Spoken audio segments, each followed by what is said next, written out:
I think it's nice that you're taking a break from typing during my entire recap to participate in this episode. What are you talking about? I'm taking my notes for my final thoughts. Have you already written down your final thoughts? Of course I did. No, I certainly did not. Anyway. Welcome back, citizens of De Niro Nation, to Our Hero De Niro, the only podcast that is watching and recapping Robert De Niro's entire filmography in random order. I'm Mike, and with me as always is my co-host, Mike. No relation. And today I'm very excited for our episode. We are discussing the 1995 American epic crime drama film Heat, written and directed by Michael Mann. Mike, there's so much to say in this week's episode. Let's start off. Tell me your history with this movie. I know you've seen it before. I know we've seen it together at least once. I think the first time I ever watched it was that time that you and me watched it together. Oh, really? When you can bleep his name out, started texting like 6 minutes into the film. Yeah, I was reminded of that when I was thinking about this film, and it was offensive to me. It's like texting during church. How could you not be engrossed by what's happening on screen?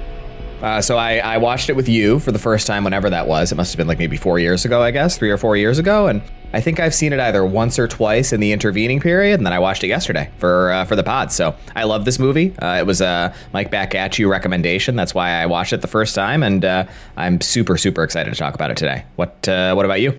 Yeah, I didn't see Heat until I was an adult. I've seen it a total of 5 times, and there's no point in me hiding my rating for this film. It's a 5-star film through and through. Easy. It is one of my favorite films of all time, probably in my top 5. If I was to put movie posters up in my living room of my bachelor pad, I think Heat would have to be one of those posters. So I'm really excited to recap this film this week. I put more effort than usual into my notes, so I hope that comes through. If you appreciate the effort, please feel free to rate us 5 stars in your podcast app of choice. But I'm going to have a lot to say. Hey, I got something to interject here. Okay, even if great. You don't appreciate the effort, please rate us 5 stars on your podcast. Yeah, we could use it. Like we really need it. Yep. I was inspired by the competence and professionalism of Michael Mann and the characters of Vincent Hanna and Neil McCauley, and I thought, I can do that with my recap for this episode. So just Absolutely. to provide. Yeah, so it's going to be a great episode. Going to provide some background on the film. Going to do a nice, big, meaty recap. I have some trivia. I even have some hot questions for this particularly hot episode of the podcast, and an extended recommendations segment, because there are a few things I want to talk about in addition to the actual film that I chose for this week. Oh, wow. Okay. Jesus. I only have one recommendation. Fine. It's just it's a hot episode. It's a hot, supersized, sweaty Los Angeles episode. Yeah. So I feel hot already. So for those who maybe don't remember or looking for a little refresher, Heat stars Al Pacino and Robert De Niro with an ensemble supporting cast that includes Val Kilmer, Tom Sizemore, and Jon Voight. Set primarily in Los Angeles, the film follows the escalating conflict between LAPD robbery homicide detective Vincent Hanna, played by Pacino, and career criminal Neil McCauley, played by De Niro, while also depicting the personal and professional lives of both men and those connected to them. So Mann began developing the script in 1979, drawing inspiration from the real-life pursuit of criminal Neil McCauley by Chicago police officer Chuck Adamson. The story was first adapted into the 1989 television film LA Takedown after an initial pilot was not picked up for a series. And I'll have more to say about LA Takedown later in the episode, because I actually watched it for the first time last week. Mann later reworked the material into a feature film, co-producing Heat with Art Linson, whose name has popped up in this podcast a few times. The project Art Linson of What Just Happened fame. Oh, one of my favorite movies. Also in the top 5 right next to Heat. That was something I said to Caroline during the opening credits. I saw his name and I was like, hands up for What Just Happened. I really appreciate that I wasn't there to watch it with you too, because I would also find you talking during the opening of this masterpiece quite offensive. I might have to shush you. Oh, God, don't shush me. So the project marked the first on-screen appearance of Pacino and De Niro together, following a long period of acclaimed performances by both actors, and marketing the film emphasized their pairing. We've also seen them once in a later appearance in Righteous Kill, one of our earliest podcast episodes, and that was a real dumpster fire. So it's sad to see how things progressed. What? You want to know something kind of funny? I was just looking at Al Pacino's filmography, trying to think if there was any second recommendation I could give now that you've dropped this bombshell that you're giving multiple recommendations. Well, it's not, they aren't real extra recommendations. I have one real one. But multiple times on this podcast, we have remarked that Al Pacino and Robert De Niro have only starred in 3 films together. It's 4. Well, maybe you knew that, but I completely forgot that Al Pacino was in The Irishman. So I have erroneously said multiple times on the podcast, like, oh, they were only in 3 films together, but they were in 4. It was Godfather 2, this, Righteous Kill, and apparently The Irishman. Yeah. Something I must have been like on Ludes for, I guess. I mean, I did watch it in 5 parts as a miniseries as the internet recommended at the time, and I don't remember the film super well, but it'll be great to see Al Pacino again when we roll The Irishman. Yeah, I'm pretty sure we said 4. I don't know. I'm not going to review the 80 hours of podcast that we've produced in order to find the mentions of Al Pacino's No, but you appearances. could easily find the mention. I mean, we talked about it in Righteous Kill.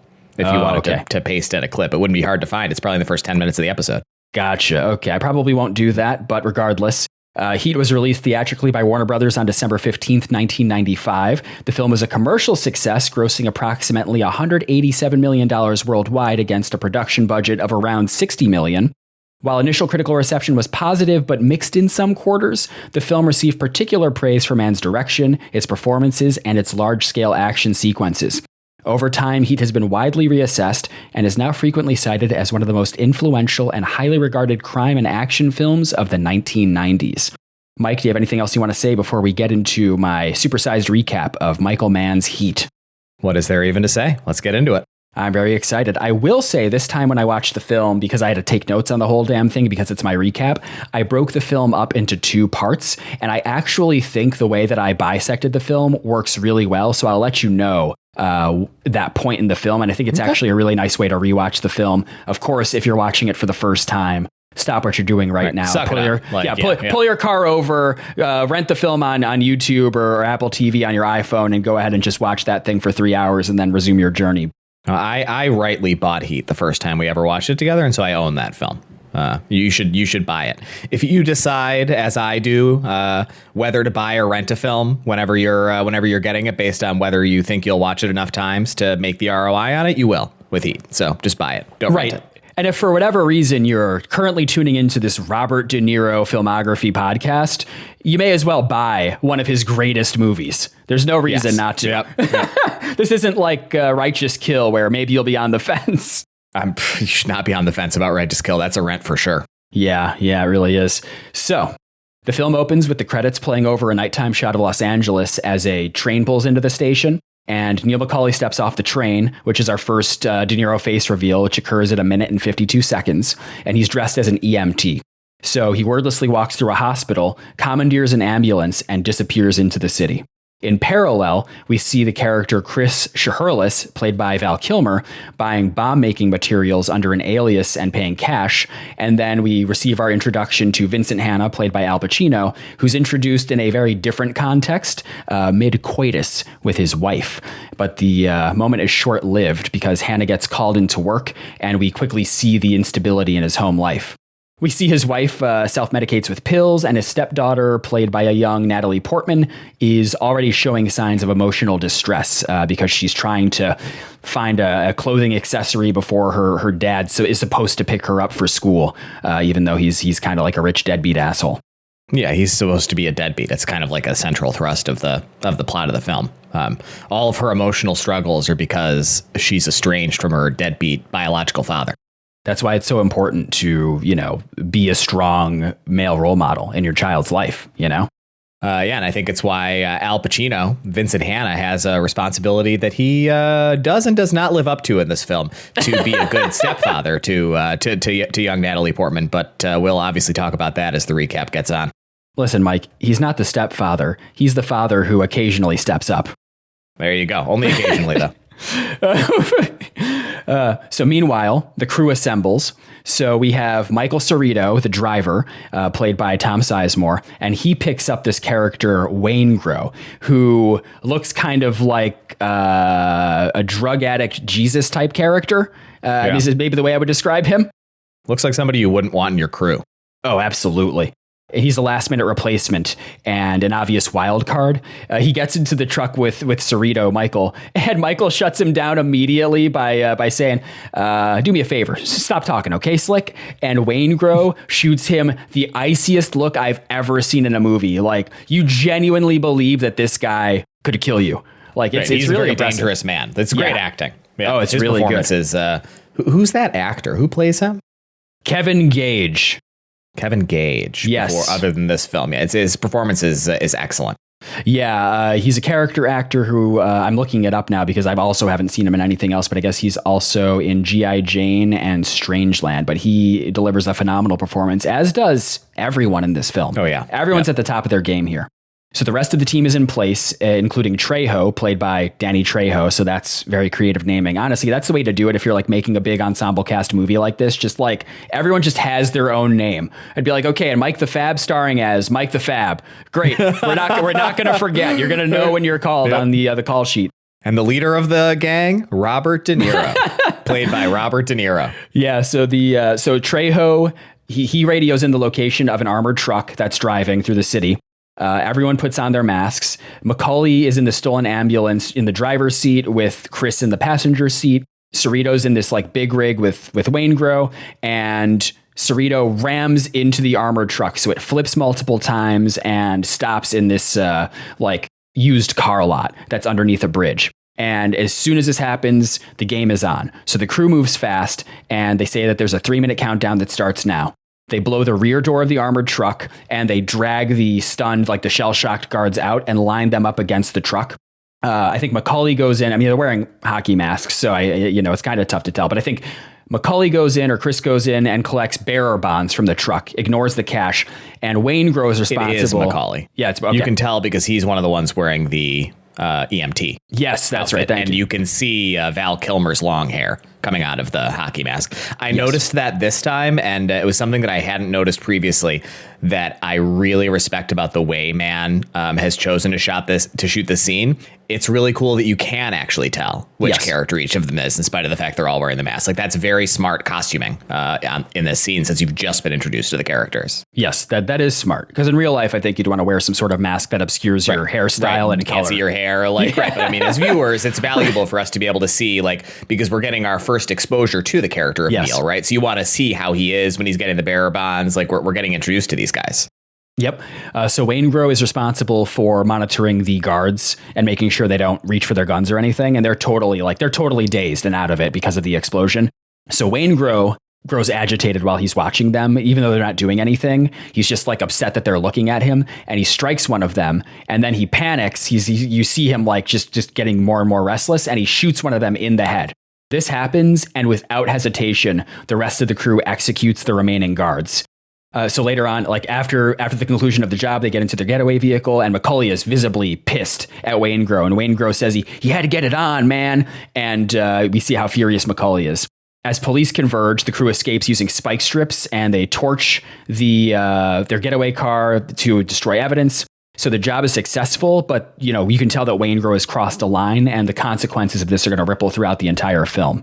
And I will add that the thing that pushes Waingro over the edge is that Tom Sizemore calls him Slick again. That's right. Yes, thank you. So it's like a little bit of a callback to that initial scene, to your point, where he seems like murderous and violent when he's first called Slick. When Waingro is getting visibly pissed at the guards, Tom Sizemore is like, you see that shit coming out of his ears, Slick? That means he can't hear you. And like you see, like that's the moment where Waingro, like he's basically transferring his rage toward Tom Sizemore onto the guards. I like that Cerrito has a thing that he says, like a phrase or a word. Lately, I've been thinking it'd be kind of fun to start calling people playa, like Steve Harvey. Oh, sure. Yeah. It's really great that you couldn't audibly react to that because you were taking the world's longest swig of water. It was like a comically exaggerated. It was my smoothie. That was your smoothie. Oh, I have to hold it when I'm in the last sip to let the dregs fall into my mouth. Okay, perfect. Yep. You know what I always say? Play on, playa. So that night, Neil meets with his fence, Nate, who's played by Jon Voight. And I just have to take a moment to comment on Voight's appearance here. He fucking nails this role as this like libertarian dirtbag weirdo fence guy. He feels like such a lived in character. He has a gross mullet and a mustache, and it's just, it's so grimy. I really like it. He seems like a real criminal underworld type character. Yeah, we're going to see like a million examples of this in this film, but so much of what makes Heat so good is how naturalistic its characterization is. all of these characters are only very thinly sketched, but we've remarked on this about previous films before, but thinly sketched in a way that implies there's a lot of depth there that you just don't need to know the detail of. Like, I feel like Dennis Haysbert's character is an excellent example of this, where we're just introduced to him and we kind of see him as this character who's kind of on the fringe throughout the film, wondering how he'll converge with the rest of the story, and then it does, and that's it, And it's like we're just with these people for a little while, but you can tell they're real characters who've had lives before. Yes, the thrust of the story. It's awesome. So Neil meets with Nate to unload the stolen bonds, and Nate explains that they belong to a wealthy businessman named Roger Van Zant, who's fully insured. So Nate proposes this idea that Van Zant is going to make 100% of the money back on his insurance claim, but he also might be willing to buy the bonds back at a lower price, and that way he'll essentially make a profit, as will Macaulay's crew. So it's kind of like a win-win.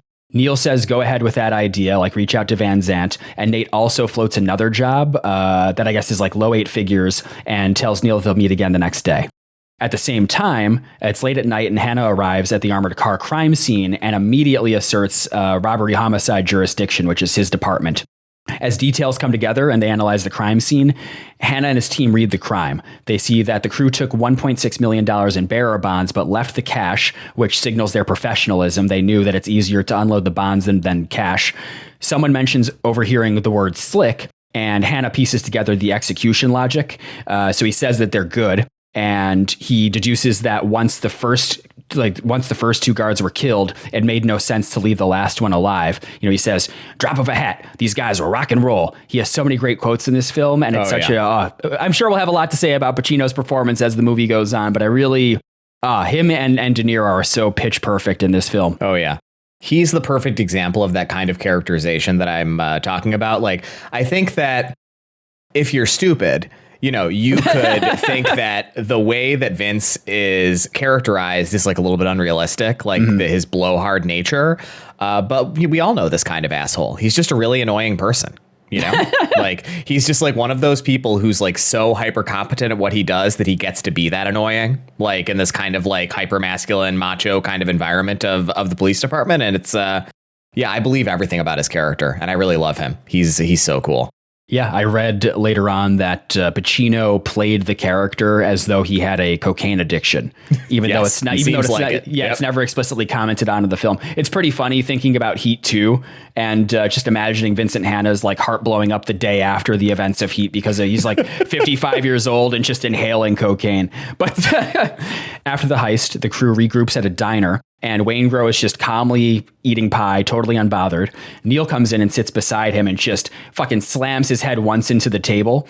And you can tell he's super pissed at Waingro. And he basically says, I cut all the money up. Waingro's cut is in the car outside. And I just want to pay this guy off and get him out of our lives forever. So everyone gets up and they exit towards the car. And it becomes very clear that this was actually a pretext for the crew to kill Waingro. For breaking that discipline during the job. And just as Neil is about to shoot Waingro down on the ground, a police car passes by and interrupts the plan, and Waingro manages to escape into the night. So that's a big loose end for them. And I think now is a great time to pause and ask my first hot question of the episode. Now, I tried to think about different types of heat, and I'm going with the most obvious one up front, hot food. So we see Waingro eating a delicious piece of pie, and it had me thinking about one of your favorite food, chicken wings. Now, Mike, when you order chicken wings, how hot do you like to go? I love this question because you obviously know the answer. I know the answer, when you ask but questions. it's a jumping I love when you off ask point. questions that are just meant for the audience. So I've probably referenced this on the podcast before. But in case I haven't, or in case you're maybe new to what I expect will be one of our most popular episodes, I like extremely spicy food. I think that I have like probably 90th or 95th percentile spice tolerance as people go. So I tend to order my chicken wings generally not like the hottest flavor you can get because it just becomes unenjoyable at a certain point. But usually like hot or the next step up from hot, if there's 2 steps above hot. Yeah. Oof. Yeah, I wish I could. I like spicy food, but I don't have a high tolerance for it. I don't know where I would be percentile wise, but I will order buffalo medium because buffalo mild sauce is too buttery for my liking. Yes, that's buffalo disgusting. medium is buffalo medium is usually my sweet spot. I wish I could handle hotter sauces, but I pant and I sweat and it's really unpleasant. Yeah, we had chicken wings last night, actually. It was the first time I've had chicken wings in probably 5 weeks or maybe 6 weeks. And I got Mark's Hot. Mark's Hot is really hot. Their wings, like their medium is like a hot to me, honestly. So that's a pretty spicy wing. It's funny because you and your wife, Caroline, friend of the pod, wife of the pod, are total opposites when it comes to spice. Caroline thinks black pepper on food is spicy. Yes. Yeah. I made my sauce this morning and I can see her side eyeing me. When I make my Sunday sauce, I hand crush a lot of fresh pepper to put into it. And I also add a pretty significant amount of crushed red pepper into the wine as I'm cooking the base for the sauce. And I can just see her looking at me like, have some faith. Okay, you've been eating this shit for 3 months. It's fine. I think that's nice. Yeah. I wonder how many times you'll mention your Sunday sauce over the course of this podcast from here on out. It seems to be your sole, Sunday, it's going to be your sole hobby in life is making this fucking sauce. that you don't think that only 2/3 of your household eats. I still eat it. Oh, that's right. Nora doesn't eat it. Talking about your kid, your one kid. Yeah, she'll get there. Yeah, sure. She'll come around to it. Sure. Early the next morning, Neil returns to his empty seaside house in one of the film's most iconic images, and standing alone and staring at the waves.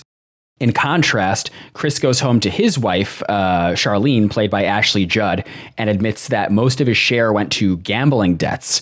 The conversation explodes into a massive argument, and Chris suggests that she leaves him.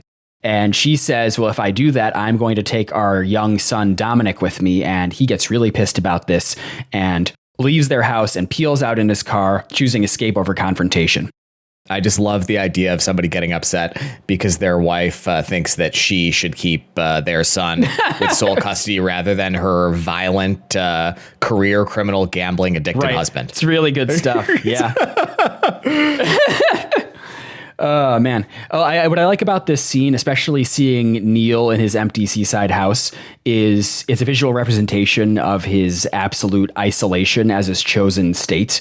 And originally it's framing this discipline of his as serenity and not necessarily deprivation. And I feel like the oceanside view, like the ocean here represents both freedom and Neil's emotional emptiness, which we're going to touch on later in the film. Yeah. And there's no furniture in the house. Yeah, well, he just has like a chase lounge basically, and a limited set of kitchen stuff. Yeah, I guess this is a good time to remind the podcast listeners that very early in the podcast history, in one of our first couple of episodes, Mike and I took an online quiz, which Robert De Niro film character I forgot about this. Yep. Yeah, yours was Jack Burns from Meet the Parents, but mine was Neil McCauley from Heat. Yep. And man, I see the similarities. I really see the both of those. Yep. Yeah, I think they're both very accurate. And I see his empty seaside house, and I'm just like, yeah, that's really all you need. Yeah, he's just a few forks, a few spoons, and seaside a house. chair. I think the house is great. I'd probably put a few more chairs. Maybe like a television. I think would be nice. Like, host people for like Monday Night Football or something. How's he going to watch Heat starring Robert De Niro without television in his house? That's a great point. Yeah. At this point, we go back to Hannah and he hits resistance of his own. A call tells him that the explosives lead is dead. He returns home really late and pours himself a drink, and he just steps into this familiar relationship tension. His wife points out that Lauren's father never showed. And Hannah kind of just gestures at the difficulty of his work, but it doesn't land with her. So she just goes upstairs and leaves him alone once again. You're not going to reference the amazing line? What's the line? This is the line where he says, "I'm sorry the chicken got overcooked." Yes. But like, it's an incredible character moment. Like it gets memed a lot because there's a lot of there's a way that Pacino delivers his lines in this performance that's very odd, which is part of what makes this character so I think believably annoying. His like very stilted, strange way of speaking. And so it's a really funny line. But what's really good about it is that it tells you how little attention he's paying. Like he has no idea what she's upset about. She's not upset that the chicken got overcooked. She's upset that he didn't come home when he was supposed to come home for dinner. The chicken is fine. Like this guy is so fucking disengaged from his domestic life. Yeah. Like it's a really good moment. Right, because in that conversation, she's like, I made dinner 4 hours ago. And then 2 minutes later, he's holding a drumstick and he's like, I'm sorry, the chicken got overcooked. He's like not even looking at the drumstick. It's so good. So Neil kills time in a bookstore before sitting at the bar in a crowded restaurant. And he opens up this really big, almost like coffee table looking book. And a woman next to him strikes up a conversation, which he initially resists. She asks him what he's reading, and he says it's a book about metals. And she comments on the title. It's like Stress Fractures in Titanium or something. And she's like, oh, like, what do you do? And he responds very curtly, lady, why are you so interested in what I read or what I do? And she explains that she actually works at that bookstore and recognized him from seeing him there a few times. So he softens at that point and introduces himself as Neil and learns that her name is Edie, played by Amy Brenneman, who I'm really mostly familiar with from the HBO show The Leftovers. Mm-hmm. Yeah, me too. I don't know that I've seen her in a film, but she's incredible in The Leftovers. That's one of the best performances in a show filled with great performances. She's excellent in the role. Yeah. You want to talk about media that made me cry? Incredibly rare. God, are you kidding me? Seasons 2 and 3 of The Leftovers. There you go. You start watching. Oh, yeah. Yep. This is like Jay Kelly level shit for me. Like the final episode of The Leftovers. Jesus Christ. Oh yeah, I sobbed like a little baby when I was watching that. Man, if you want to talk about like that short list of like great film level modern prestige TV, like The Leftovers. The first season's a little dodgy, but once you get into seasons 2 and 3, like there's some fucking incredible filmmaking. That's an amazing show. Yeah, I completely second that. So Edie explains that she's a graphic designer who's new to LA, and they have a solid 20-year age gap, I think. But regardless, they connect. The night turns romantic. We know, you didn't mention this, we know that she's not lying about the bookstore because we saw her notice him in the scene where he was in the bookstore. She comes in to her shift. She's sincere, yes. So the night turns romantic, and high above the city, they talk about family and escape. Neil admits that he isn't close to his parents and talks about leaving someday. He has this dream of maybe visiting Fiji. And she asks him if he's lonely, and he says he's alone, not lonely. But she admits that she does get lonely. And they sleep together, but Neil leaves quietly in the middle of the night while she's still asleep. Makes me think of an incredible friend of the pod, former guest of the pod, Andrew story. So maybe 12 or 13 years ago, Andrew and Caroline and I were out at dinner at Dragonfly, my favorite Japanese restaurant in Gainesville when we lived in Florida. Uh-huh. And there was a waitress there who he had a big crush on. And while she was at the table, she made some remark to him because he was sitting, third wheel with a couple on a date about him being lonely. And so I convinced him at the end of the meal to write his phone number and write, God. I am not lonely, but I am alone. And she never called him. Well, Andrew, I've never seen the film. I made that up myself. Oh, Me and really? Michael Mann, like we're, yep. Yeah, I don't know. I don't know if I would have played it that way, but who knows how I would have played it. I don't like hitting on service people.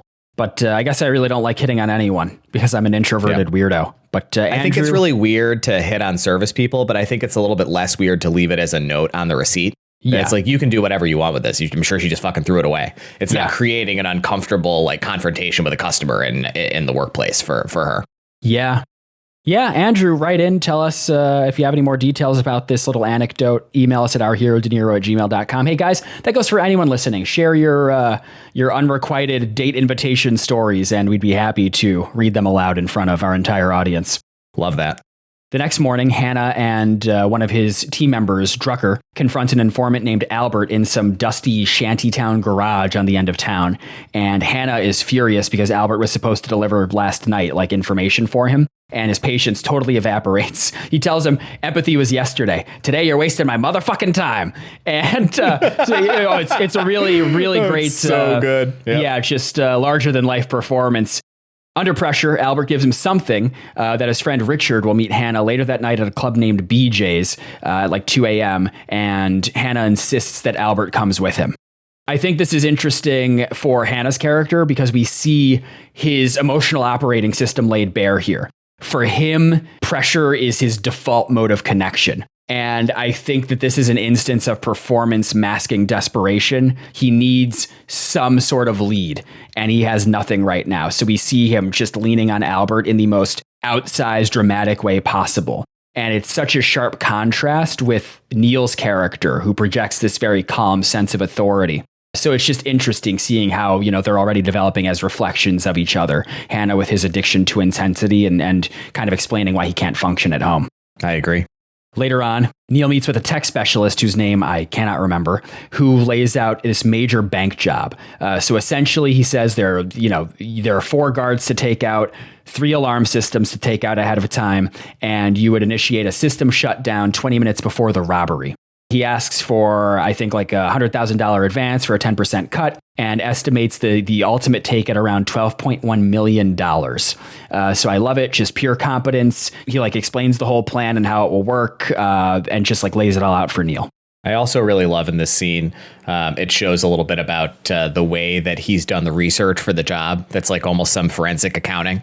And he has these reams of spreadsheets printed on one of those. I'm forgetting what it's called now, but I mean, it's something that is somewhere in the back of my brain, what these old printers are called.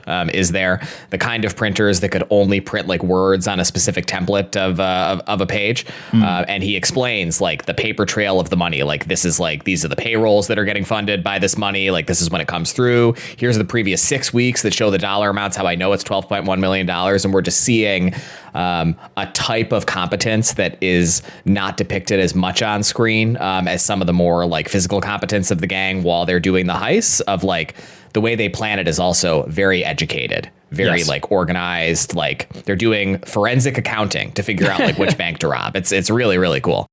So meanwhile, as Neil is meeting with this guy, Nate is off to the side on the phone with Roger Van Zant, played by the great William Fichtner, who's an alumnus of our school, SUNY Brockport. Shout out to William Fichtner. I didn't know that. You didn't know that? Hey, he's the most famous. That's awesome. They actually, I used to go to the campus gym a year ago occasionally, and they put these banners up on the side of their athletic complex of headshots of relatively famous alumni. Famous alums. Yeah, and one of them is William Fichtner. So, hey, buddy, cool. We'd love to have you on the podcast sometime. We should tag his account in the Instagram post for this one.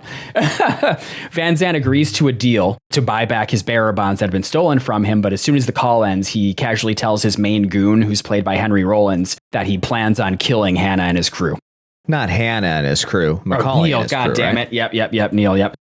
So Neil returns home to find Chris passed out on the floor. He wakes him up, makes coffee, and calls Charlene. Chris is spiraling, so he admits that the like Vegas and the Super Bowl cleaned him out financially, and he's convinced that Charlene is going to leave him. Neil asks if either of them had cheated on each other, and Chris asserts that no, he doesn't think so. And Neil reiterates this rule that he learned from someone when he was doing time, which is essentially to never get attached to anything that you can't walk away from in 30 seconds flat.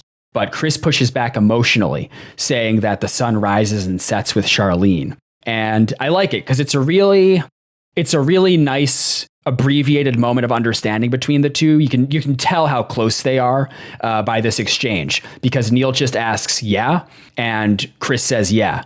And Neil just nods and says, okay. Like, that's all they need to say. So we can see that shorthand that they're, very close, almost brothers, really. Yeah. And I love that we know that it's true, right? Yes. Like it's telling us Neil believes him, so we believe him. It's an incredible scene.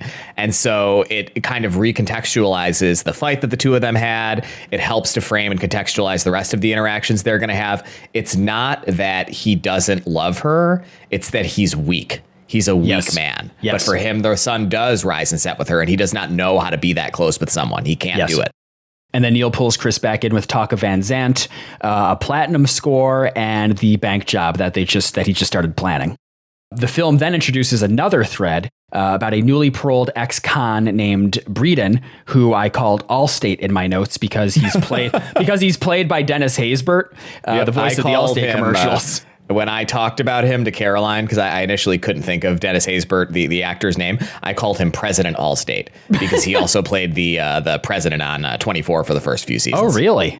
Yeah. See, I didn't know because I haven't watched 24. That was the role that made him famous. Yeah. That was okay. Like everything else from his career has kind of jumped out for that. It's an incredible performance. He's one of the best things in 24 as the one of those like presidents depicted in fiction who's like has like I think a lot of broad appeal in a way that's totally non-political. Like kind of like Jed Bartlett in The West Wing. Like it's like this is somebody who everybody could feel good about being president if there really were somebody like this. So we see him kiss his girlfriend goodbye before starting a job as a line cook. And we see him be humiliated by his new boss from the very first minute. This boss is a total prick who basically like knows that because Allstate is a parolee that he has to do basically whatever.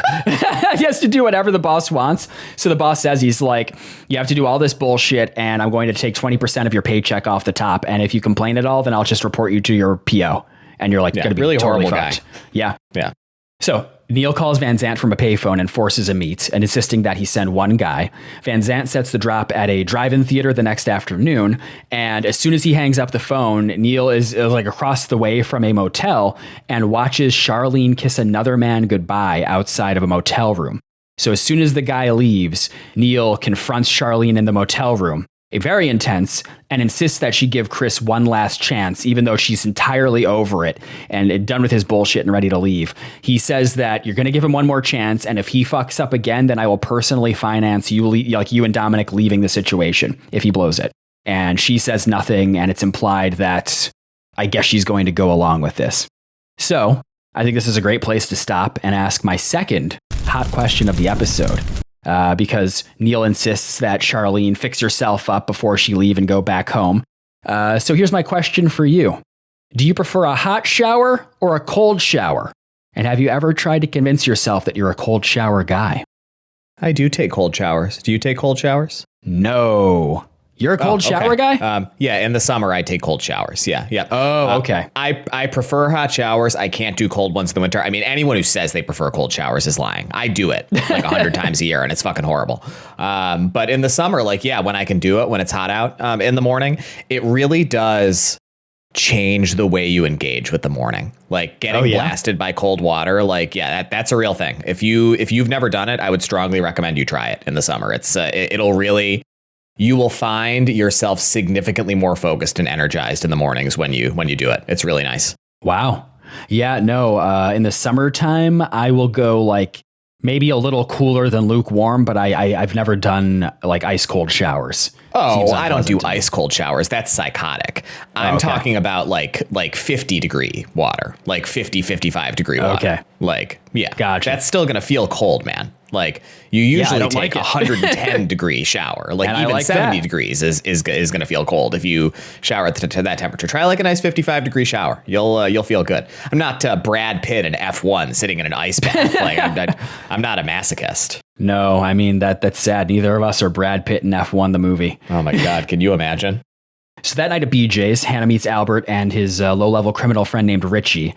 And Richie mentions in passing that he knew this guy when he did time who would use the word slick and has a peacock tattoo, identifying him as Michael Cerrito, a career criminal. And Hannah uses this to initiate 24/7 surveillance on Cerrito. The next day, we're at the drive-in theater. It's totally empty. It's just like, big, wide open. And a white Dodge Ram pulls up to a car. So Neil's in the car, and there's just like some random guy in the Dodge Ram. It seems like he's alone. And Neil starts directing the exchange, but we see a second guy slip out of the bed of the truck, and he tries to go around the back of the car to kill Neil. But Chris is working as a spotter from like way up and spots the guy. So Neil, this initiates a little action scene where Neil backs over the shooter and Chris starts opening fire. There's a gunfight. The Dodge Ram tries driving away, but Cerrito's also there, and they manage to kill both of those guys. They get the package that the guy was going to deliver, and it's totally fake. There's no money in there. There's never going to be an actual exchange. After this, Neil calls Van Zant and makes something unmistakably clear, that he's going to kill Van Zant. He says, I'm talking to an empty telephone. And Van Zant says, I don't know what you mean. And Neil just continues, because there is a dead man on the other end of this fucking line. And then he hangs up. Oh, Such a good line. One of the coldest lines in film history. And it's really great because it's highlighting this difference between Neil and Van Zandt as a real criminal versus this rich dilettante who's kind of like playing criminal. And I think it's interesting because you can see Michael Mann's contempt for amateur displays of power, which is what Van Zandt represents, compared to Macaulay, who is so clear-headed, methodical, and has this code, essentially. In Michael Mann's world, he's telling us that not all criminals are created equal and that professionalism is moral order in his universe. That night, Neil is hosting a fancy dinner at some upscale restaurant with the crew and their families. Everyone's relaxed and having a good time except for Neil, who's kind of like, shifting and looking around. He steps away to call Edie, asking to see her again. She thought maybe it was a one-night stand, but he says it wasn't for him. And as everyone leaves, you can see that Hannah's team is watching from above. So they ID everyone except for Macaulay. They start tailing Chris, and the cops suspect a precious metals hit at some sort of like precious metals depot. And Hannah says that when they hit this depot, they're going to get the surprise of a lifetime. We finally go back to Waingro, who's in a motel room with a young black prostitute. And he has an incredibly unsettling conversation with her where he calls himself the Grim Reaper and murders her. Later, he drinks at a bar and he gets a phone number from the bartender or something about finding work and disappears back into the city. That same night, Hannah is out at some restaurant or upscale club or something. And he's with his wife and like all the other cops in his team and their partners. And this illusion shatters when he's called to a crime scene. It is the crime scene of that young woman who was beaten to death in a motel room. Turns out she was underage, maybe 16 or 17 years old, just beaten to a pulp. And the cops say that it's similar to other crimes that have happened recently, indicating that this is a series of murders. There's police tape up, there's a crowd watching, and somehow someone leaked information of this crime to the family of the victim. And the mother breaks through the police tape, runs through, crying, screaming, and Hannah just grabs her and holds her as she collapses. So now we know, right, that, Waingro is like a violent serial sexual assaulter and killer. And so I just want to say, why'd they hire this guy? Did Neil not interview him? Because he seems like a really good judge of character. It seems like if Neil had talked to him once, he would have been like, "Oh, we're not going through with this job. Like, if this is the guy we're going to have, like this idiot." I don't know. What do you think about that? It's interesting to me. I mean, he was a last minute fill in, and I don't know. I think all he had to do was just make sure none of the guards went for their guns. I don't know if they were expecting him to be so hot headed that he would murder cops for no reason. But I get what you're saying. We talked about this before, right? We talked about it during the Ronin episode. Just the selection factors at play in recruiting for a heist, right? It's like there's a 20% chance that anybody who's willing to work with you is going to be a violent asshole. Way more than the 1% chance there is in the general population or whatever. So I don't know. It's an interesting display of incompetence on the crew's part, I think. Well, they certainly pay for it over the course of this film. Yes. Yep. I want to take a moment to talk about that scene with Hannah. I think the first time that I watched this movie, I didn't fully understand it, but now I think it's the most, maybe one of the top 2 or 3 most emotionally affecting scenes in this film. And I wanted to wait until we were recording to tell you this. I actually teared up watching it this time. It really hit me hard. You talking about the scene of him at the dinner? No. With the other cops and their wives? The scene of him holding the victim's mother at the police. Oh. At the crime scene. I forgot that you'd already described that moment. Because you were typing notes while I was recounting it. It's got echoes with a later scene in the film as well. I think that it is really, really powerful. There are a couple of different sort of threads of these two characters' arcs, Neil and Vincent's, where you see their humanity, and they're so consumed by the action, by the thing that orients them, right? The chase, the hunt, the crimes, whatever, that those more human parts of their character rarely get to come out. But we do see, in this moment, that Vince he's a little bit of a softie. He actually is a really loving, caring, sensitive guy who's just subsumed by by the violent way that he engages with the world. And I agree. It's incredibly powerful. Yeah. And it's also emphasizing that the normalcy, like him being with his wife and his colleagues, dancing, having a night out, that's the illusion. The violence is the actual baseline. And we see that, we see how ambient and endless that violence is. And when that mother breaks through the police line and Hannah holds her instead of pushing her away, it's one of the few moments in the film where he's performing actual emotional labor. Right. He absorbs real her grief. Emotion. Exactly. Yep. Yeah. And he's more emotionally present with this stranger than with his own family. And we see that crisis gives him clarity, whereas his domestic life doesn't. And it's we're going to see later him talking to his wife about how dysfunctional their marriage is. And this is the unspoken reason that he can't explain. I just think that's really interesting that Hannah abandons that intimacy to absorb the chaos of his job and working robbery homicide. It's a really humane scene, but it's also very damning to his character in that way. I agree. So Hannah later returns to the restaurant. I mean, it's really late. Everyone's left except for his wife. They finally talk, and she asks, what he left to see, and he won't say. He's just not going to do it. And he says, he's like, listen, you knew when you got with me that you'd have to share me with all the bad guys in Los Angeles. And she's emotionally devastated, but he talks about how he needs to hold on to his angst, but you can tell the damage is done.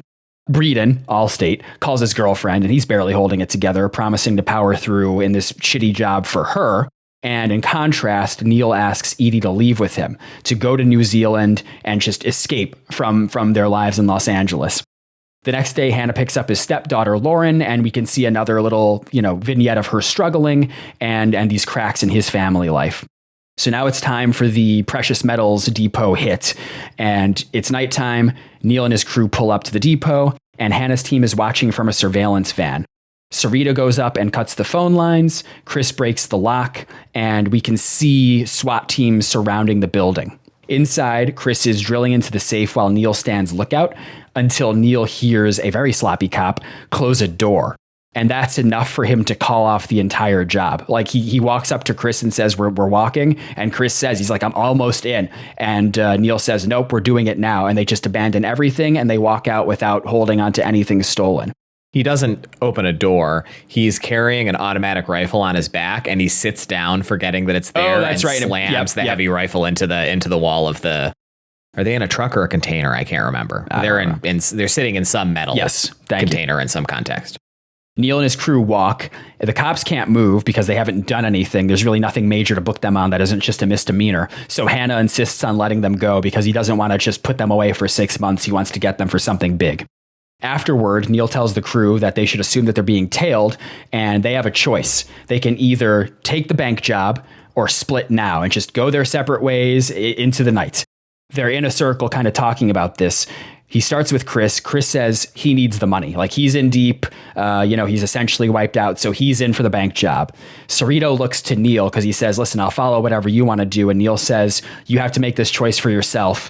If I were you, like you have a wife, you have money saved, I would skip this and just go on with my life. But Cerrito says, for me, the action is the juice. And he's in. And then Trejo also says he's in. So they're all in for the bank job. Only thing I'll say here, I'm going to talk a little bit about LA Takedown later, but LA Takedown was kind of like the prototype or the original version of this film. And it's really interesting. The Cerrito character in this scene, instead of saying, for me, the action is the juice, he says, for me, the action is half the juice. And I think this is a real punch up in Heat. Oh, yeah. Yeah, I agree. It's much better. It's a much better line. Yes. Did you watch it? I did. Yeah, I'm going to. I didn't realize. When did you watch it? A few days ago in preparation for this. I mean, I figured, I was like, I've seen the Heat 5 times. Let's watch that's awesome. The original version, if you will. So Hannah goes to Vegas and confronts Charlene's lover, Alan Marciano, played by Hank Azaria of The Simpsons fame. And God, what other film was it that we saw Hank Azaria in? I remember talking about him in an episode of the podcast. Great Expectations. Yes, that's right. Yep. So Hannah goes to Vegas and confronts Charlene's lover, Alan Marciano, played by the great Hank Azaria of The Simpsons and Great Expectations fame, laying out his Vegas exposure and forcing him to cooperate. He essentially wants to use Charlene as a means to get Chris and the rest of that crew. So soon after, Neil flushes surveillance in a refinery and scrapyard, which confirms that they've been made. It's a really great competence porn scene, because he goes to this scrapyard and refinery, and Hannah and his team are watching from above, and they're like, why would they be scoping this out? There's nothing here to steal. And when Neil and his crew seemingly leave, Hannah and his team go down, and they're visible from a distance. And Hannah deduces that, oh shit, like we're actually the ones being scoped out. It's a really great scene. Yeah, that's the scene that GIF that I sent you last night is from. This crew is good. This crew is good. Yeah. So he's talking about us. He's talking about Our Hero Can Hero co-hosts. This crew is good. That night, Neil meets Nate under a bridge, Jon Voight, and Nate lays out Hannah's resume. He's a Marine, he went to grad school, he worked major crimes, he's on his third marriage, which all indicates that this guy really fucking cares about his work. Like, he's one of those workaholic types. Yes. Yep. So he urges Neil to walk away from the bank job, but Neil says the risk is worth it. As we wind down part 1, I want to ask you my third hot question. This is more about relationship style heat, but would you say that you're good at confrontation, or do you avoid that sort of heat until it's absolutely unavoidable? Oh, wow, that's a really serious question. They can't all be about chicken wings, man. Yeah, I guess so. I think I'm better at confrontation than the average person, but I definitely think I could be better at it. That's something that I'm reflecting on in this stage of my adult life, as an opportunity for self-improvement on my part. I think I could be a little bit better at maybe broaching difficult topics a little earlier than I tend to. I can be a little bit avoidant while the need for conflict is becoming evident in a situation. And I think that I could be a little bit better at controlling some of my emotions during the confrontation. But I don't think I'm bad or anything. I used to think I was really good, and now I'm feeling a little humbled as I grow. What about you? What do you think? Time makes fools of us all. I feel like you should just tell me what you think about my ability to confront. I certainly don't shy away from it. I think I've been getting better at it as the years go on, but I don't know how good I am at it. I think it really depends on how hot I am in the situation. So this is just a question for me. Like, I have to psychoanalyze myself and then also psychoanalyze you? I think you can do a better job at psychoanalyzing me in this regard on the fly than I could. You've had time to prepare. I don't do that, man. Like, listen, I was preparing a lot for this episode. You're talking about how you spent 45 minutes sitting down and working on your notes for a recent episode that we recorded. I spent the duration of watching Paddington, working on my shit for this episode. Oh, there you go. I only spent 45 minutes. You spent a whole Paddington. Yeah. I think you've gotten better over the past few years. But yeah, your problem is I think in the incitement, the opposite of mine, and then in the culmination, a more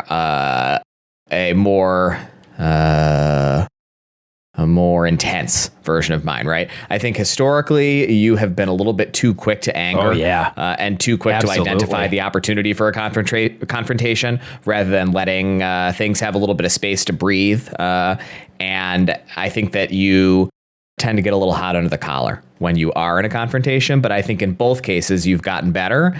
And I think that part of my reflexive avoidance in the early stages of a brewing confrontation historically has been because it's something that I really didn't like about you. And so I think that I convinced myself that my slowness to anger was more of a strength than it was, because I saw it as in opposition to one of your worst personality traits.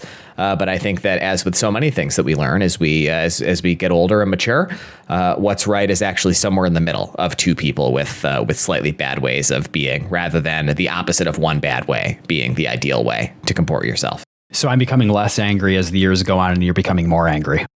Yes. It's beautiful. Yin and yang, man. Well, what do you think? No, I agree. Style of listen, I completely agree. I mean, that was really my issue. Really in my early to mid 20s, especially, like just getting into it way too quickly.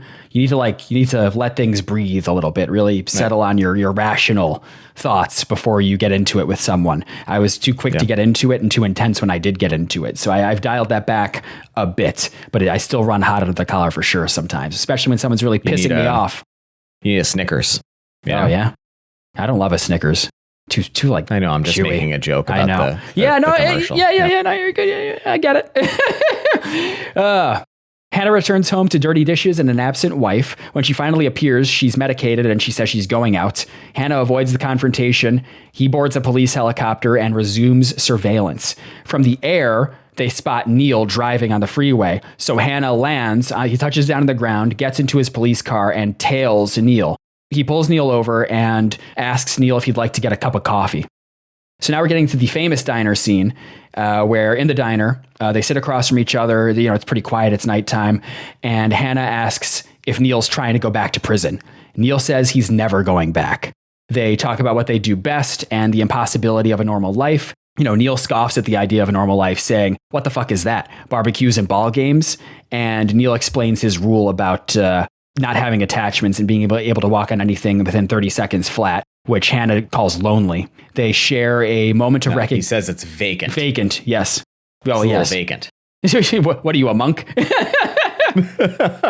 Well, I mean, Neil replies, he says, that's the discipline, which up until this point, it does seem like a code that Neil is capable of living by. We'll see if that carries through to the end of the film. They share a moment of recognition as two men who don't know how to be anything else.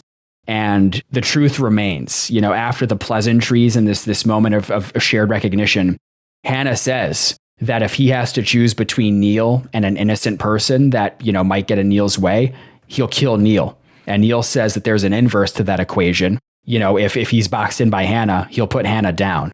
And they finish their coffee knowing exactly how it ends, that they're equals on opposite sides of the same line.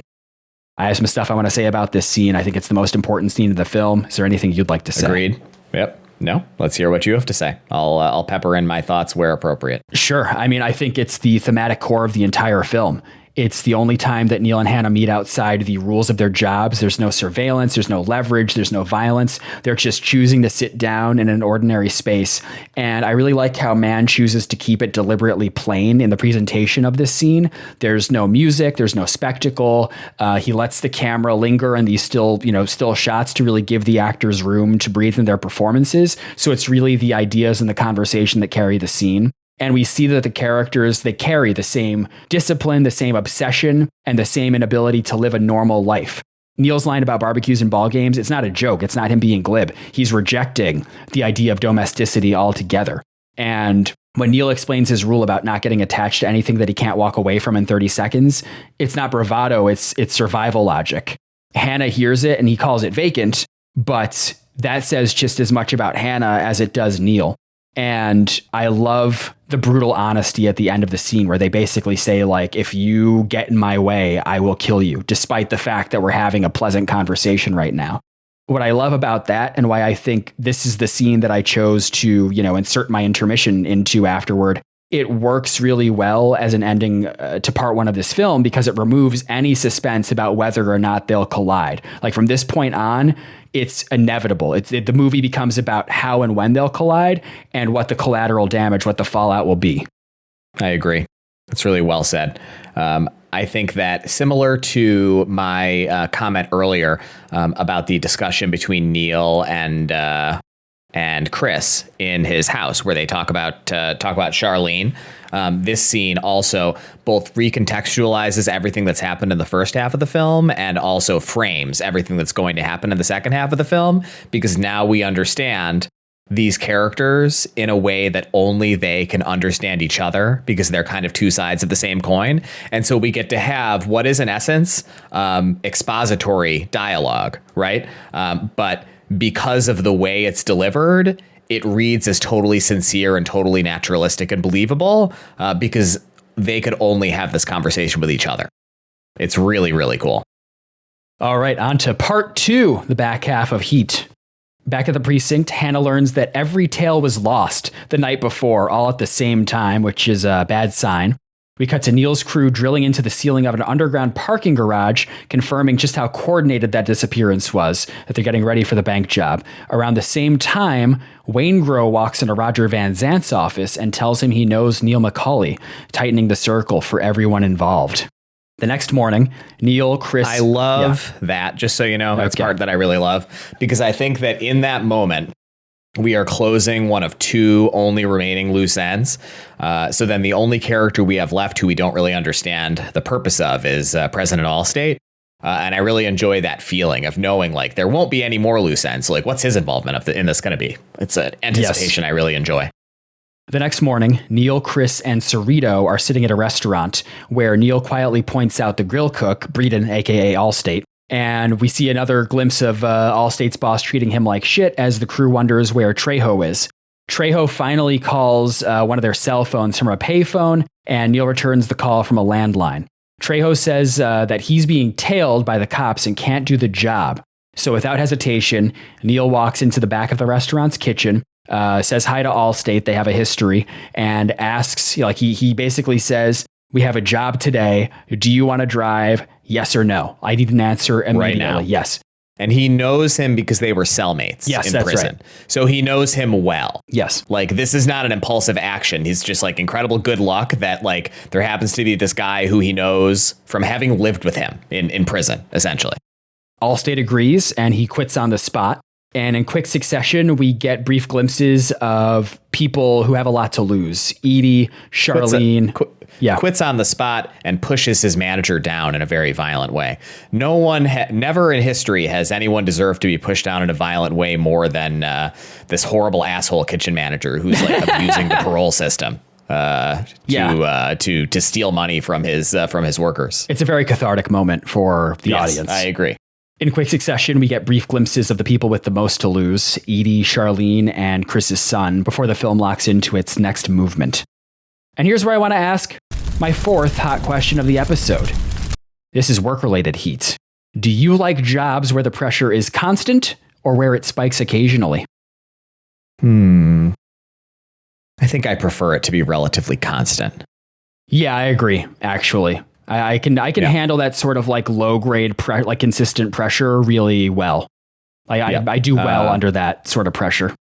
And when I have slow periods in my work, it's one of those ways that I have learned to kind of understand that we don't want what's good for us. It's like I kind of look forward to the ebbing of the workload and the chaos, but I never feel fulfilled during those periods of time. And then when it picks back up again, before I start to feel burned out, I could feel at the end of every day, like, oh, like it's really, really good that I was so busy today. I enjoy that. Yes. No, I completely agree. Yeah, it's interesting. Yeah, I don't like having that sort of downtime. It feels like a lull.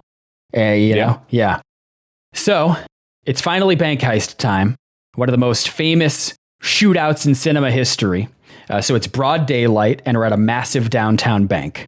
The crew walks in separately in suits, clocking the guards as they go. They put their masks on, they beat the guards down to the floor, and then they pull assault rifles out.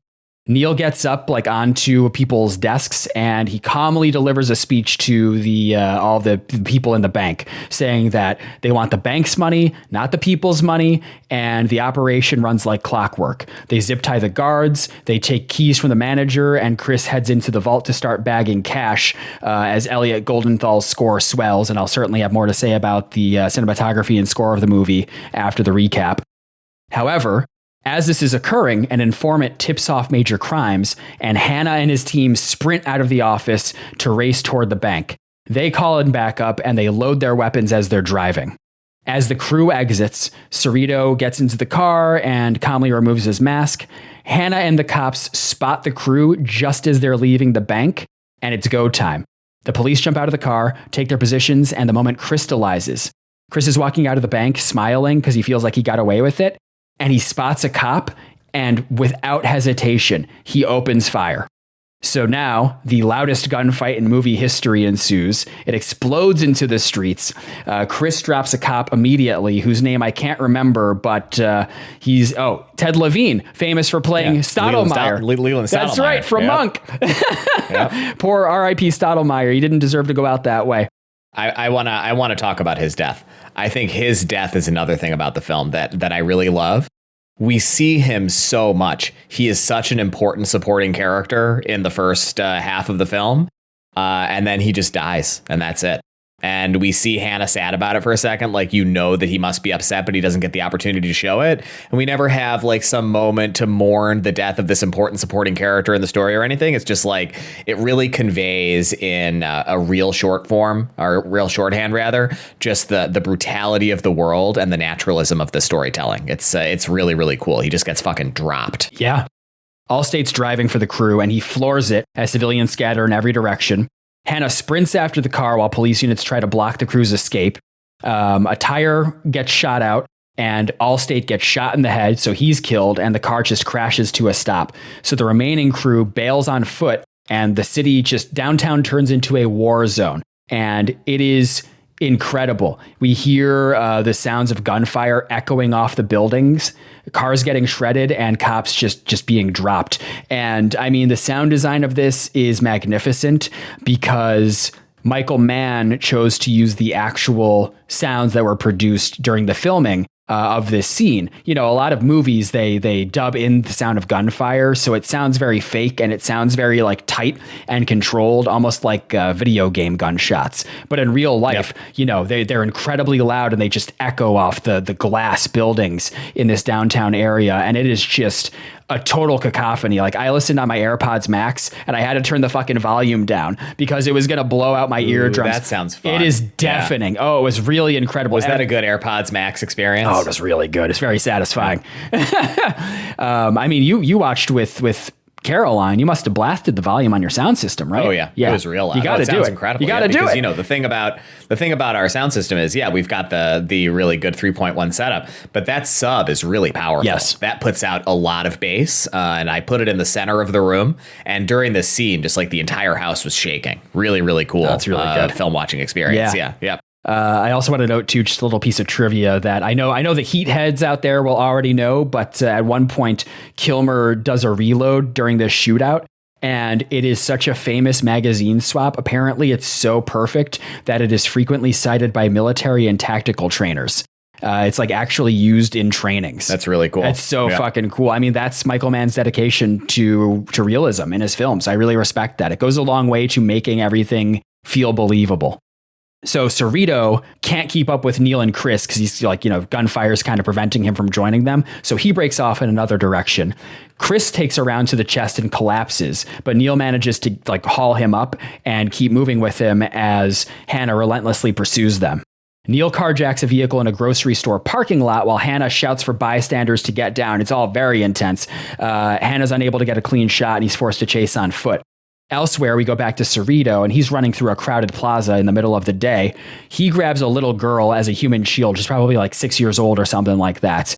And in one of the coldest moments of the film, Hannah manages to sneak around the back of Cerrito from a distance, and he gets the drop on him. So when Cerrito turns around, Hannah just, boom, no-scopes him right in the middle of the forehead.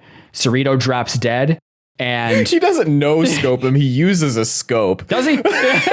Yeah, he's got the iron sights on the on the gun. You're right. I think it would really paint the character in a different light if he was willing to no-scope someone holding a child. Like, it's like he knows he's gonna hit. He's not like firing wildly with like a sidearm or something. He trick shots it. He blindfolds himself first.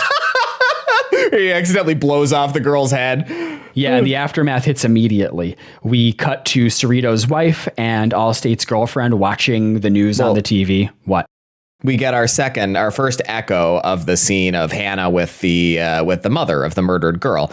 We see his tenderness again as he holds the 6-year-old girl. He goes and picks her up and kind of calmly reassures her as he's carrying her away from Tom Sizemore's slumped over dead body. And we see again, right? You made this point really, really well during the first scene. He's only able to be human in these chaotic moments. This is the only context in which his humanity can come out. It is the only way he can connect with another human being when it's in this sort of scenario, this little girl. Yes. Chris is rushed to a back alley vet operating room where a vet, played by Jeremy Piven, works on his wound while Neil makes him trade shirts to avoid identification. Neil tells Chris that Nate will extract him, but Chris refuses to leave without Charlene. Neil steps back into strategist mode and confirms that their escape routes are likely compromised and deduces that Trejo must have been the one who sold them out because he wasn't present for the job.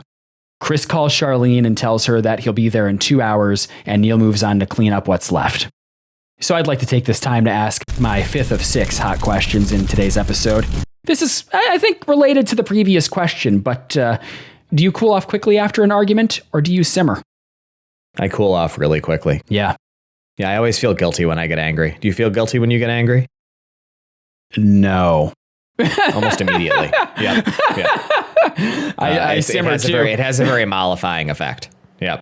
So I calm down very quickly, and then I usually, I have probably fewer than 5 or 10 times in my life have I gotten angry and not regretted it within 30 minutes afterward. There are certainly a lot of instances where I've gotten angry and regretted it afterwards, but I also think there are a lot of instances where I feel righteous anger. So I think that's kind of the difference. There are a lot of times where I feel anger. Well, who am I to say? Neil slips into Trejo's darkened house and finds... You didn't answer the question. What? You kind of answered the question. I said I simmer. What about you? I said I simmer. You simmer. Okay. Yeah. For how long? It depends on the argument, man. Depends on how hot I am. It could be a short time or a long time. Sometimes I don't give it. Sometimes people sometimes someone will be angry at me and I'm like, I don't even fucking care. I'm like, why are you even talking about this? I'm not, there's nothing to simmer about on my end. It sounds like a personal problem.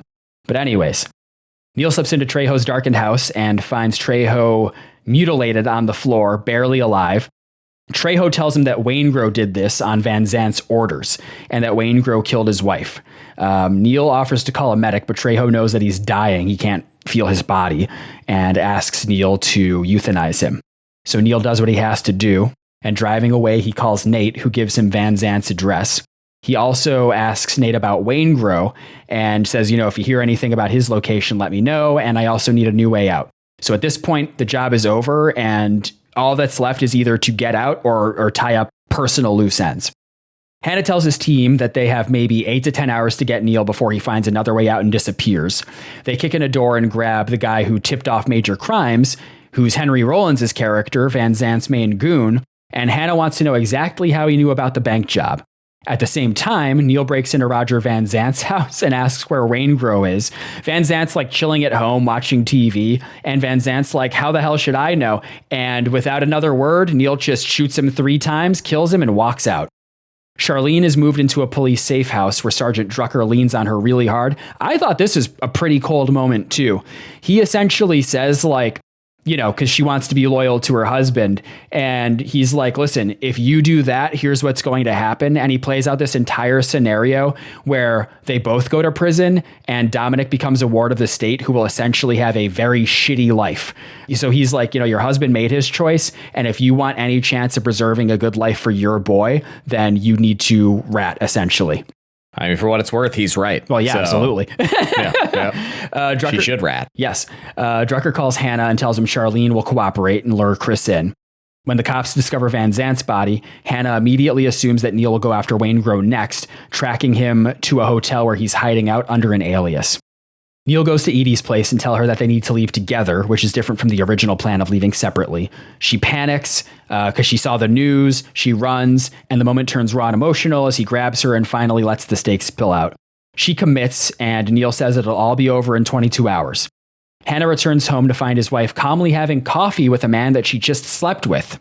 And this is another great Pacino moment. He doesn't explode verbally because the guy is just sitting. He's fully dressed or whatever, but he's sitting there and he's watching. He's got a funny name too, right? Is it Roger? It's not an intimidating name. I can't remember what it is. Right, it's though. The perfect name for the guy to have. Yep. I think it's Ralph. Maybe I don't remember. Ralph. They're Ralph. Yeah. Look, maybe I should. Shut up, Ralph. Shut up. Because she says that she had to debase herself with Ralph to have this conversation with him. I have to debase myself with Ralph. It's such a really funny line. That is a funny name for so. Like it wouldn't be as good a line if she was like, I have to debase myself with like Steve or something. Yeah. Like, you know what I mean? That doesn't have a slightly less intimidating dimension to it. Yeah. So Hannah, he doesn't blow up verbally necessarily. He ends up smashing his tiny little CRT television on his like dining room table. Right, you can sleep with my wife, but you can't watch my television, he says, as he smashes little TV. Yeah, it's really good.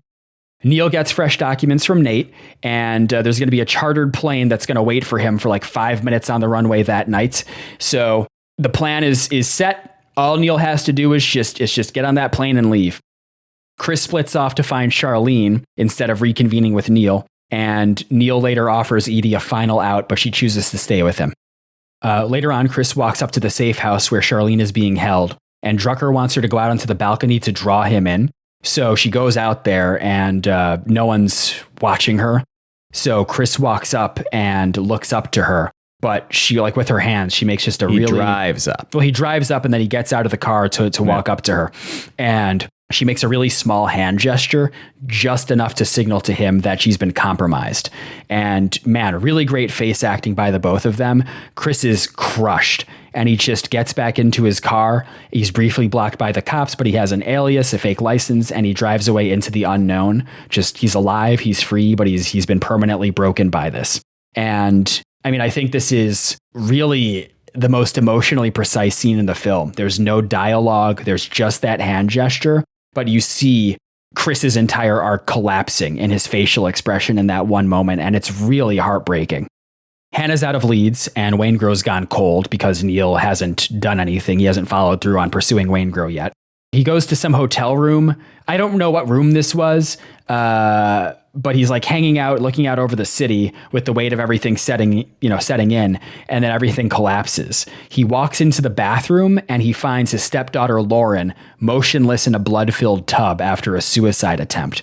And Hannah just... This is the hotel room he moved to because he's estranged from his wife because she slept with Ralph. That makes sense. Yeah. He moved to a hotel. Gotcha. Hannah snaps into action. He ties tourniquets around Lauren's arms and legs and rushes her to the hospital. Really dramatic scene where his wife's already waiting.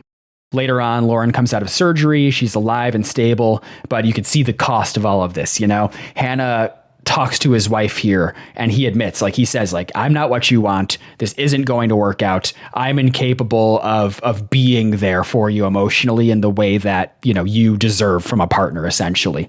And then he leaves her to pursue the only thing he knows how to finish.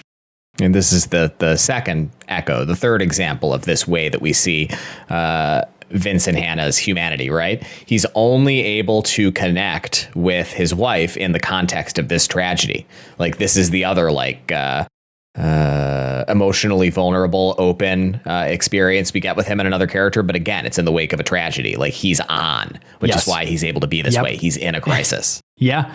And, you know, this kind of leads me to my final hot question of the recap. I mean, I as soon as I came up with this question, I knew the answer in my head, and I suspect we'll have the same one. But, Mike, is there a movie you absolutely love that you think runs too hot for most people? I'll let you interpret that however you want. Oh, man, there's just so many different options. I guess I'd have to go with Tenet. Oh, yeah? Okay. Right? Yeah. Well, because I think the thing that you must be thinking of is like Uncut Gems. Yes. But does Uncut Gems run too hot for most people? It's like a beloved modern classic. Oh, I think so. I think there are, I mean, yeah, it's beloved, but I think there are a lot of people. I've seen this sentiment echoed a lot online, like people who watch the film and they're like, oh, I couldn't handle it, or I had to shut it off earlier. Like, oh, I was so stressed and anxious the entire time and I was so uncomfortable. And the reason I thought of that, especially in relation to this scene with Hannah and his wife, it's funny how you say, like, you know, Hannah's able to emotionally engage in this moment because of this tragedy, because of this emotionally heightened crisis that he finds himself in. That's how I feel about Uncut Gems to a certain degree, where like other people, like it's like other people watch it and they're like, oh, this is way too tense and anxiety inducing for me, and I felt uncomfortable. But for whatever reason, I watch it and I'm like totally comfortable at that level. Like that's my baseline. And I'm like, oh no, I'm totally at home here. Like I'm totally able to function and love this film at such a high level because of that. It's interesting. Yeah, I really like that too. I agree. All right. Getting into the end game now. At the same time, Neil's driving toward escape while Nate calls and reluctantly gives him Waingro's location at some hotel next to an airport. Neil can't let it go, so he makes a very abrupt detour with Edie in the passenger seat. So he parks at the hotel, leaves Edie in the car, he sneaks in, gets Waingro's room number, changes into an employee uniform, blocks an elevator, and then pulls the hotel's fire alarm to flush him out. Neil bursts into Waingro's room, beats Waingro brutally, and then puts 3 bullets into Waingro and walks away with Waingro dead.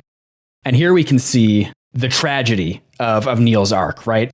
Like the way the film ends is because Neil violates his own rule. He can't let the personal grudge go, and that's going to be his undoing. It's not necessarily because Hannah outsmarts him or because of fate or bad luck. It is entirely due to his own personal choice. He nearly makes it back into his car and to freedom, but he sees Hannah closing in on him in the distance. Neil looks at Edie, and then he makes his choice, and he just fucking bails. He just runs out onto the airfield and leaves her behind.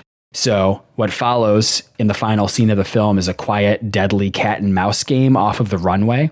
Neil almost gets the drop on Hannah, but like a plane is taxiing or whatever, and its lights shine on Neil, which like shows his shadow to Hannah. So Hannah turns around and shoots Neil multiple times in the chest. Neil drops and Hannah approaches him. Neil reminds Hannah that he was never going to go back to prison, and he raises his hand. Hannah takes his hand and holds on to it as Neil dies. The chase is over, and we cut to black. That is Heat. Mike, you left something out. What's that? He holds his hand as he dies, and Neil says, I told you I'm never going back. Yeah. I feel like I kind of paraphrased that, but sure. Well, no, but you said it during the diner scene. Oh, and yeah. so when you said that, Right. that was one of the only lines you said verbatim from the diner scene. You wanted so when me you to say said it, the I was like, exact oh, line. clearly Sure. he's setting himself up for the Gotcha. callback. And because that is why they work as two halves, right? It's like, it's shot chaser. In the diner scene, he tells Hannah what kind of man he is, and then we see it's true at the end. He's never going back. Like, he gets killed. Thank you. And on that note, it's time to move into our final ratings and discussion about Heat. Mike, what do you think of Heat? This is a perfect film. 5 stars. It's definitely up there with, I think probably Mean Streets is the only other film we've watched for the podcast that I would give my vaunted 5.5 star rating to. This is a 5.5 star. This is one of the greatest films of all time and one of my favorites. And I think that it is essentially flawless. We've talked about this a little bit throughout the episode so far, but I think that what Mann does with this film is really something so spectacular on a whole other level compared to almost everything else in terms of how tight the script is, how well fleshed out all of these characters are with so little exposition and explanation by way of, you know, non-naturalistic means, I guess. And I love the characters of Neil and Vincent so much as kind of two sides of the same coin, Fox and the Hound, as it were. And I really love this as that kind of like Fox and the Hound type story, right? Like these two men who are kind of bound by this shared nature, but whose binding happens to have put them on opposite sides of this really fundamental conflict. And it's just something that I really, really enjoy. And I think it's really special. The cinematography is unbelievable. The sound design, you talked about it a little bit, is so frantic and so energizing. It's kind of unbelievable. The score is really propulsive and powerful and gives the film and the characters space to breathe in some of the slower moments by changing its tone in a way that never feels out of step with the rest of the film's aesthetics, but does a lot to kind of help sort of shepherd the viewer into these more calm, reflective moments of the story. And I think it has a lot to say thematically about the world in a way that could be easy to miss if you're not looking for it. And I think that the thing that I was struck the most by in this viewing is this tension between fundamental dimensions of humanity and the artifice of the modern world. Some things that I kind of highlighted that annoyed you as I was writing them down during your recap. You know, just the entire criminal justice system, the entire penal system, and the opportunities for grift that it creates. I think the most salient example of that being President Allstate's horrible boss, who's abusing the parole system, essentially using the government's good grace to make it more difficult for folks who are supposed to be kind of avoiding recidivism from avoiding that recidivism by taking their money, by creating an environment that makes it harder for them to rehabilitate themselves. I really love how we see how much more violent the confrontation between the gang and the cops is during the bank heist because of just the way the city of Los Angeles is constructed. Is so cool. And you talked about this. This is a really, really smart point, right? Man has a derisive eye for posturing power displays like Van Zandt, right? And this world that we live in has created an opportunity for these kind of scumbag slimeball weasels to convince themselves that they have real power, that they are as powerful, that they are as important as those who have both the willingness and the means to do violence. But the story really lays bare that that's not true. You know, it is only the consent of the truly powerful and those who are truly willing to commit violence that allows people like the slimy Van Zandt to pretend that they have power in this world, essentially. And it's just it's a really incredibly powerful morality play and just an amazing, perfect work of modern fiction. And I love everything about it. 5 stars. What about you? Yeah, that's really well said. So I just have a little bit that I want to add on to the end of that. I mean, this is obviously one of my favorite movies of all time. It's the easiest 5-star rating that I've ever given for this podcast. And every time I revisit this film, I'm always amazed by how completely it pulls off what it's trying to do. I mean, obviously, Pacino and De Niro are perfect here, not just individually, but also how they're calibrated against each other. On a technical level, I really appreciate Michael Mann's direction and how he's operating with such a high degree of confidence. His direction is very patient and precise. Just to highlight a little bit about the cinematography, Michael Mann, what he does here with a cinematographer is he manages to shoot Los Angeles as a living system rather than just a backdrop. And it's vast, it's nocturnal, it's industrial. There's a real emphasis on clarity and geography. Mann seems to favor long lenses and wide compositions that really help you understand where people are in space, especially during action. And that is such a big issue, particularly with action films nowadays. The bank shootout works not just because it's loud, but because you always know who's where, who's advancing, and who's trapped. The camera isn't editorializing, it's just observing. In addition, I have to highlight the orchestral score by Elliot Goldenthal. I think it is a big part of what makes this film work so well. It's not propulsive in the traditional sense. It's atmospheric, mournful, and at certain points it's almost abstract. And I really like how Goldenthal leans heavily on synths, ambient textures, and droning motifs. And a lot of the time it feels less like music necessarily and more like this emotional hum of Los Angeles itself. It's not telling you how to feel moment to moment in a very manipulative kind of way. Instead, it's creating this mood and letting you sit inside of it. I really love how melancholic the score is, especially even during moments that should feel triumphant. It just keeps reminding you that none of this is actually winning. There's this undercurrent of inevitability that's running throughout it. Like the movie already knows where everyone's going to end up. So, I mean, yeah, the ending of this film also, it always gets me no matter how many times I've seen it. That final stretch just lands with the weight of the tragedy that just, you know, Neil passing away, Hannah holding his hand as he goes. Oof. It's like a top 10 guy movie moment, in my opinion. Oh, yeah. It's really good. Yeah. Yep. I will say, because I think this is a perfect film, my only nitpick with this film, and it's a small one, is that I don't like some of the dialogue written for Hannah's wife. It feels a little too writerly and unnatural, especially compared to how lived in and authentic the rest of the movie's dialogue sounds. And that stands out to me because everything else is so grounded in the film. But that's the only complaint I have. It doesn't meaningfully distract from the experience. It's just something that stands out to me when I watch the film. So normally it'd be time for us to move over to our recommendations, but I do want to take just a moment to highlight LA Takedown and Heat 2. Because I think if you're someone who's a fan of Heat, it is worth your time to visit both of these, if you're a Heat obsessive like I am. So the first is LA Takedown, which is the original version of Heat, the made-for-TV version of this story. And it's really interesting. So I watched it for the first time last week in preparation for this episode. You've never seen it. It's available to watch for free on YouTube. And compared to Heat, which is 2 hours and 50 minutes long, LA Takedown is like 95 minutes long. And it really feels like a rough draft of this film. I would never recommend watching it before you watch Heat for the first time, but it is an interesting curio because you can see a lot of the major structural ideas already in place, but it's really lean and it lacks a lot of the subplots. Like there's nothing about Chris Shiherlis and his character arc. The scale's a lot smaller. It really just feels like the blueprint for Heat. So as a standalone film, I think it's fine, but it's really interesting to have a case where you can see the difference that having the right cast, the right cinematographer, the right composer really makes in elevating a film to greatness.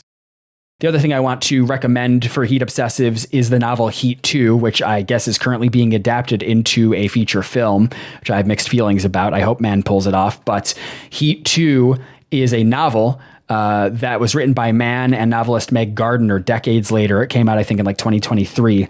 And it's really interesting because it's structured both as a prequel and sequel to Heat, moving back and forth in time to expand the world and deepen the characters. So as a sequel, it follows Chris's character after he leaves Charlene in the middle of the night after that fateful scene. And the prequel has to do with the crew, I think, operating in Chicago. So we get to spend more time with Neil and the other members of that crew. And it's just a really fun read. I read it in just a few days. It blew by. And I think if you really like Heat for its procedural detail and worldview, then this just feels like Michael Mann having more room to explore those ideas without the constraints of runtime. So highly recommend both of those. But with that, it's time to move on to our film recommendations. Mike, do you have a movie you'd like to recommend in addition to Heat?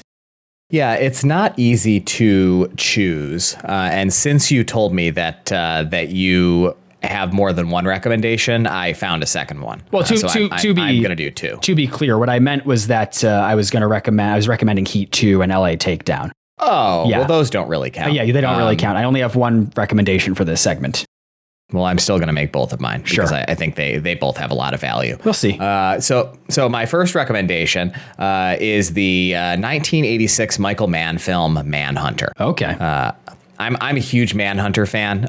Mike, I know that you're not a big Manhunter fan. For me, Manhunter is, I would say, my third favorite non-book Hannibal Lecter property behind the NBC TV show and Silence of the Lambs, which kind of jockey for first place, honestly, in my eyes. Like it's hard for me to choose which one I like more. And Manhunter it's an odd little film. You know, it's doing Red Dragon before the Red Dragon film from I think a few years later did that story, and it definitely has a very different kind of feeling than a lot of the later, more prominent Hannibal Lecter fiction and adaptations that we've gotten.